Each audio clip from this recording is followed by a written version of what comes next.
अगर मैं तुम सबसे पूछूं कि फॉरेक्स में सबसे इम्पॉर्टेंट पेयर क्या है, तो सबका जवाब अलग अलग होगा। कुछ कहेंगे कि यूरो यूएसडी है, कुछ कहेंगे जीबीपी यूएसडी है, कुछ कहेंगे गोल्ड है, कुछ कहेंगे कि यूएसडी जेपीवाई है। बट जो सबसे इम्पॉर्टेंट चीज़ है वो है डॉलर इंडेक्स। सो डॉलर इंडेक्स इम्पॉर्टेंट क्यों है, हम उसके बारे में जानना चाहते हैं। तो जैसे भी आप देखो कि आपने समझ लीजिए कि जैसे आपने डॉलर इंडेक्स में कोई भी पेयर उठा लिया, let it be any pair, euro, USD. तो इसमें भी आप देखेंगे कि यूएसडी लास्ट में है, मतलब डॉलर। जीबीपी यूएसडी मतलब डॉलर। एक्सएयू यूएसडी मतलब डॉलर।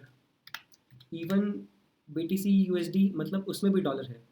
तो सबसे इंपॉर्टेंट क्या हो जाता है, हमको डॉलर का मूवमेंट समझना है कि डॉलर किस डायरेक्शन में मूव करने वाला है, या डॉलर क्या कर सकता है नेक्स्ट वीक में। उससे हमें पता चलेगा कि नेक्स्ट मूव क्या हो सकता है, और हमको उसके हिसाब से अपने ट्रेड प्लान करने पड़ेंगे। तो अगर हम डॉलर को आज ध्यान से देखेंगे, तो जैसे आप 5 मिनट पे डॉलर को देख रहे हैं, तो नो डाउट आपको दिख रहा होगा इतना बड़ा बेरिश कैंडल है तो डॉलर बेरिश है। 15 मिनट पे भी डॉलर बेरिश है। अगर हम 1 आवर पे देखते हैं तो भी एनी हाउ हमको डॉलर बेरिश ही दिखेगा, बिकॉज अगर हम देखेंगे तो डॉलर एक स्ट्रक्चर तोड़ चुका है, यहाँ से भी, और डॉलर इतनी बड़ी बेरिश कैंडल देके नीचे जा रहा है, मतलब डॉलर अब नीचे ही जाएगा। 4 आवर पे भी डॉलर बेरिश है। डेली पे भी कह सकते हैं नॉट बेरिश, मतलब बुलिश बना रहा है, लेकिन उतना ज़्यादा नहीं। लेकिन मैं आपको एक चीज़ दिखाना चाहता हूँ। जैसे वीकली पे देखो, वीकली पे देख के आप बोलोगे कि डॉलर बेरिश है, लेकिन जैसे ही हम मंथली चार्ट पे जाते हैं, आप मंथली चार्ट देखो। जैसे ही आप मंथली चार्ट देखोगे, आप ये देखिए, ये है जुलाई का कैंडल। जुलाई का कैंडल एनगल्फिंग कैंडल है। उसने जून के पूरे कैंडल को एनगल्फ कर लिया है, अगर आप ध्यान से देखिए तो इसका मतलब क्या है?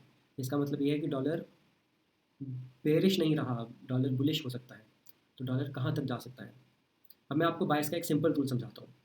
बाइस का सिंपल रूल क्या है? जैसे आप इस पूरी लेग में आइए, आपको दिखाई देगा क्या, ये एक एफ था। जैसे ये देखिए, ये एक एफ है, ये लास्ट रीटेस्ट हुआ था, फिर ये ब्रेक हो गया। ओके, इस एफ के जस्ट नीचे एक ऑर्डर ब्लॉक था, और उस ऑर्डर ब्लॉक के भी नीचे एक और ऑर्डर ब्लॉक है। इसको देख सकते हैं आप, ये एक ऑर्डर ब्लॉक है। ओके, और इस पे देखिए, इस कैंडल ने टैप किया है। ये जो कैंडल आप देख रहे हैं, ओके मैं आपको जूम कर देता हूँ डेमोन्स्ट्रेशन पे। ये कैंडल आप देख रहे हैं, ये ब्लैक कैंडल या रेड कैंडल, इसने इस ऑर्डर ब्लॉक को टैप किया है। और ये ग्रीन कैंडल या येलो कैंडल जो आपको दिख रही है, इस कैंडल ने रिएक्शन दिया है और इस कैंडल के ऊपर क्लोज कर दिया है। अब इसका मतलब क्या है कि यहाँ से मार्केट बुलिश हो सकता है। अब हमको क्या देखना है, ये जो कैंडल नीचे आ रही है, ये इसके लास्ट पीरियड को टैप करके अगर ऊपर जाती है, तो हमारा डॉलर जो है वो बुलिश हो जाएगा। हम इसको मंथली टाइम फ्रेम पे देख रहे हैं, तो मतलब एज ऑफ नाउ इसको इसके लास्ट ऑर्डर ब्लॉक को, या लास्ट एफ को, या लास्ट पॉइंट ऑफ इंटरेस्ट को आके टैप करना है, तो मतलब डॉलर नीचे जाएगा। अगर डॉलर नीचे जाएगा तो मतलब वो सारे पेयर जिनके बाद में यूएसडी आता है, यूरो यूएसडी, जीबीपी यूएसडी, या फिर एक्सएयू यूएसडी, एक्सएजी यूएसडी, ये सारे पेयर बुलिश होंगे। क्यों? क्योंकि हमारा डीएक्सवाई या डॉलर जो है वो बेरिश होने वाला है। तो अब ये बेरिश कहाँ तक होगा और कब तक होगा, ये हमको पता करना है। तो उसके लिए हम लोअर टाइम फ्रेम पे आएंगे। इसके बाद हम वीकली पे आते हैं। वीकली पे कुछ ज़्यादा हमको प्राइस एक्शन मिल नहीं रहा है। इस पर एक सिंपल प्राइस एक्शन है कि ये एक जो मूव था और ये एक जो लिक्विडिटी थी, इसने दोनों लिक्विडिटी ले ली है। अगर हमको इसको ध्यान से देखें, तो ये एक लिक्विडिटी थी और वीकली की ये एक लिक्विडिटी थी। इन दोनों लिक्विडिटी को लेके कैंडल ने नीचे क्लोज किया। उसके हिसाब से कैंडल नीचे आना चाहिए। ये कैंडल नीचे कहाँ तक आएगा? अगर इस कैंडल ने इसकी लिक्विडिटी लेके नीचे क्लोज किया है, लेकिन इस कैंडल की लिक्विडिटी के ऊपर क्लोज किया है। बट अगर हम मंथली के हिसाब से देखें, तो ये जो कैंडल है ये रिटेस्ट करने आ रही है किसको? उस बुलिश एनगल्फिंग कैंडल के लास्ट पीआई को टैप करने आ रही है। उसके हिसाब से अभी तक जो डॉलर है वो हमारा बुलिश है। तो अब हम, अगर हमको वीकली पे कुछ नहीं दिख रहा, हम डेली पे आएंगे। अब हम डेली पे वापस आते हैं। डेली पे देखिए, डेली पे हमको क्या दिख रहा है? डेली पे हमको दिख रहा है कि एक ऑर्डर ब्लॉक है। जैसे ये कैंडल नीचे आ रही है, इस कैंडल को इस ऑर्डर ब्लॉक पे आना पड़ेगा, और यहाँ से ये ऊपर जा सकता है। ओके, क्यों? क्योंकि इस लेग में कोई भी ऑर्डर ब्लॉक और नहीं है। ये एक ऑर्डर ब्लॉक था, वो ऑलरेडी टैप हो चुका है। जैसे ये ऑर्डर ब्लॉक देखिए, डेली पे ये एक ऑर्डर ब्लॉक था, और उसके ऊपर ये एक एफ था। एफ और ऑर्डर ब्लॉक मिलकर एक पी बनते हैं। तो ये पी टैप हो चुका है और ये रिएक्शन भी दे चुका है ऊपर की ओर। अब ये यहाँ से अगर वापस आ रहा है, इसने अगर वीकली पे नीचे क्लोज किया है, तो ये कहाँ तक नीचे आ सकता है? इसके नीचे आने की दो ही प्रॉबिलिटी हैं, इधर ये इस लिक्विडिटी के नीचे आएगा, ये कैंडल जो अगले वीक की बनेगी वो इस लिक्विडिटी के नीचे आएगी, और उसके बाद में जिस तरह का मंथली सिनेरियो है वो बुलिश है, तो ये कैंडल ऊपर ही जाएगी, और इस कैंडल के लास्ट में जो भी पी होगा उसको टैप करके कैंडल ऊपर जा सकती है। और इस लेग में हमको एक पी मिल चुका है और वो पी ये है। तो हमको ये देखना है कि डॉलर ऊपर कहाँ तक जा सकता है।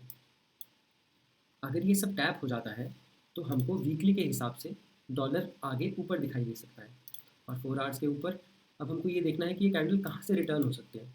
जैसे आप ये देखिए, इस कैंडल ने बेरिश मूव दिया, ये एक ऑर्डर ब्लॉक था उसको टैप किया, कैंडल ने रिएक्शन दिया, बट ये कैंडल इसके लास्ट पीओ को टैप करते ना हुए इसकी लिक्विडिटी लेके थोड़ा ऊपर क्लोज हो गई है। जब आप इसको ध्यान से देखेंगे और हम इस कैंडल का लो देखते हैं, इस कैंडल का लो है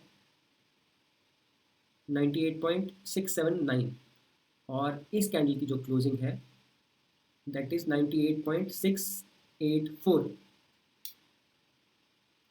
679 एंड 684, मतलब ये कैंडल ऊपर क्लोज हुई है। अगर ये कैंडल ऊपर क्लोज हुई है तो मतलब मोस्ट प्रोबेबली ये कैंडल ऊपर की ओर जा सकती है। तो ऊपर की ओर कहाँ जाएगी? ऊपर की ओर जाने के लिए अगर आप देखेंगे तो ये एक ऑर्डर ब्लॉक है और उसके नीचे ये एक एफवीजी है। अगर इसको नीचे आना है लास्ट पीआई को टैप करने के लिए, जो कि डेली का ऑर्डर ब्लॉक है, मैं इसको क्लियर कर देता हूँ। ये जो डेली का ऑर्डर ब्लॉक है, अगर इसको टैप करने के लिए नीचे आना है तो अब इसका लास्ट मूव क्या होगा? इसका नेक्स्ट मूव या लास्ट मूव आप कह सकते हैं, अगर ये फ्लैट ओपन होता है या गैप डाउन ओपन होता है तो ये यहाँ से ऊपर जाएगा, इसको टैप करेगा और वापस आएगा। वापस आने के बाद अब हमको यहाँ देखना है, अगर यहाँ से ये वापस एक फॉर्मेशन बनाता है तो हमारा DXY बुलिश हो जाएगा, और अगर DXY बुलिश हो जाता है तो हमारे सारे के सारे करेंसी पेयर जो कि जिनके बाद में USD है वो सारे बेरिश हो जाएंगे। तो ये अब हमारा अब तक का जो हम कह सकते हैं कि जो मूवमेंट है डॉलर का वो इस तरह से हो सकता है।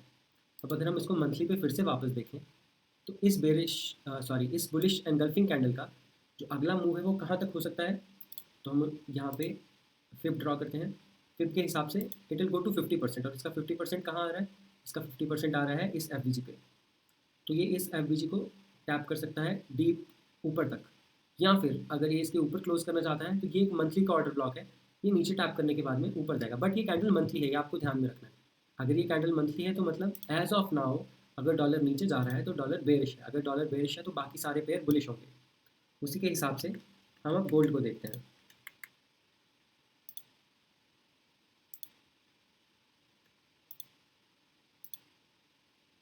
एक सेकेंड,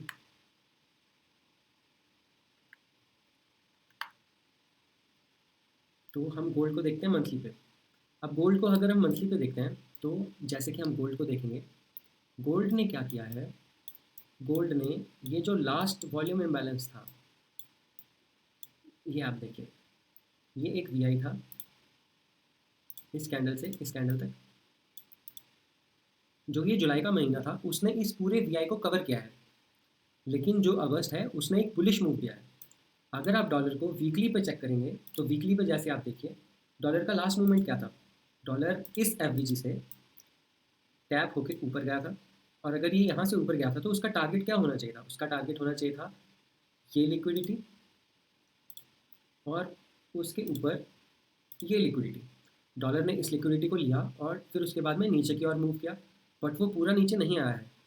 जैसा कि आप देख सकते हैं, ये जो हमारा वॉल्यूम इम्बैलेंस था, डॉलर इस मंथ में इसको टैप करके बुलिश जा रहा है। तो अब डॉलर कहाँ तक जा सकता है? ये ऊपर वाली लिक्विडिटी को लेने जा सकता है। तो अगर हम डेली पे इसको देखते हैं तो डेली पे जैसा कि आप देख सकते हैं, डॉलर ने ये लास्ट लिक्विडिटी ली है। ये लास्ट लिक्विडिटी को लेने के बाद में डॉलर ने ऊपर की ओर मूव किया है। अब ये ऊपर कहाँ तक जा सकता है? ऊपर जा सकता है, ऊपर एक ऑर्डर ब्लॉक है,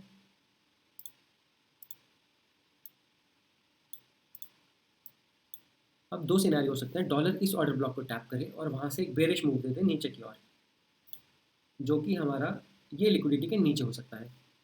या फिर अगर हम इस कैंडल के 50% को देखते चलेंगे तो इधर डॉलर इस कैंडल के 50% के विक से नीचे की ओर मूव दे देगा, और या फिर अगर वो उसको क्रॉस कर जाता है, जैसा कि ये इस वीकली कैंडल के विक का 50% है, या तो डॉलर इस कैंडल के 50% से नीचे ड्रॉप कर जाएगा, यानी कि इस ऑर्डर ब्लॉक से बिल्कुल नीचे की ओर ड्रॉप कर जाएगा, यानी कि डॉलर यहाँ से ऐसे जाएगा और इस विक के 50% से डॉलर नीचे की ओर गिर जाएगा, या फिर डॉलर इस 50% को रिस्पेक्ट नहीं करेगा, यहाँ से नीचे आएगा और यहाँ पे एक पी बनाएगा और यहाँ पे एक पी बना के डॉलर यहाँ से ऊपर की ओर को निकलेगा, यानी कि डॉलर कुछ ऐसा करेगा, यहाँ से एक पी बनाएगा, पी के बाद एफ को टैप करेगा और ऊपर निकलेगा इस लिक्विडिटी को लेने।